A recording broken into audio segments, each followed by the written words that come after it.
ప్రశ్నించిన వాళ్ళని మేము ఆ రోజు ఉద్యోగాల గురించి మాట్లాడితే చావాలని మాట్లాడిండు, రైతుల రుణమాఫీ మాట్లాడితే చావాలని కోరుకుంటున్నాడు. ఈయన చూస్తుంటే ఎట్లా కనబడుతుందంటే రేపు భౌతిక దాడులకు కూడా పురిగొల్పేటువంటి ప్రయత్నం చేస్తున్నట్టు కనబడతా ఉంది. అంటే ఇవాళ చావాలనుకున్నాడు, రేపు చంపడానికైనా ప్రయత్నం చేస్తాడా అనే అనుమానం కలుగుతా ఉంది ఈరోజు. అయినా మేము భయపడం, నీ గాడ్ ఫాదర్లకే భయపడలే, నీ తాటాకు చప్పుళ్లకు బెదరం మిస్టర్ రేవంత్ రెడ్డి గుర్తు పెట్టుకో అని చెప్తా ఉన్నాను. ఇవి నువ్వు ఈ రకంగా ఏదో బుల్డోజ్ చేస్తా అంటే ఇక్కడ మేము ఉద్యమంలో నుంచి వచ్చిన వాళ్ళం, పోరాటాల నుంచి వచ్చిన వాళ్ళం, రానే రాదన్న తెలంగాణ సాధించినటువంటి వాళ్ళం. ఎట్టి పరిస్థితుల్లో నిన్ను వదిలిపెట్టం.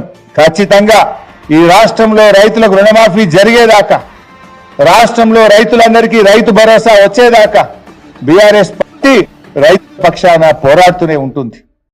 ఢిల్లీ పోయిన ముఖ్యమంత్రి రేవంత్ రెడ్డి గారు మళ్ళీ గదే గాసిప్స్ పట్టుకునే గుర్తున్నాం.